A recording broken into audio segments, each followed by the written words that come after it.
Hello అందరికీ. అందరూ అన్ని రకాల వంటలు చేయగలరు. కానీ ఎవరి స్టైల్‌లో వాళ్ళు చేస్తారు గదండీ. కొందరు ఒక విధంగా మసాలా చేసుకుంటారు. కొందరు ఓన్లీ టొమాటోస్ అలా వేసుకొని చేసుకుంటారు. మా అమ్మ అయితే ఈరోజు ఇంకా పూరీలోకి, చపాతీలోకి, కలర్ రైస్ ఇలా దోసల్లో కూడా తింటారనమాట. మా అమ్మ అయితే ఈరోజు జొన్న దోసల్లోకి ఈ కర్రీ చేసింది. కాబోలి చనా దాల్, అదే లావు శనగలు ఉంటాయి కదా, వాటితో కర్రీ చేసింది. దాల్ అంట, సారీ అందరికీ అలవాట్లో పొరపాటు అనమాట. కాబోలి చనా కర్రీ అనమాట. Best combination for Puri chapati. చాలా చాలా బాగుంటుంది. నేను ఒక రకంగా చేశాను, మా అమ్మ ఒక రకంగా చేస్తుంది, అందుకే చూపిస్తున్నాను.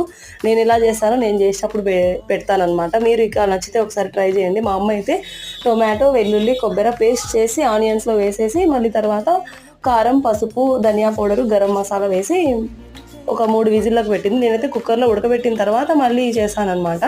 ఇలా మీరు ఎప్పుడైనా ట్రై చేస్తే కామెంట్ చేయండి. నచ్చితే లైక్ చేయండి, షేర్ చేయండి, సబ్స్క్రైబ్ చేసుకోండి. నా ఛానల్ కొంచెం సపోర్ట్ చేయొచ్చు కదండి. ఇంకంతే, బాయ్ బాయ్.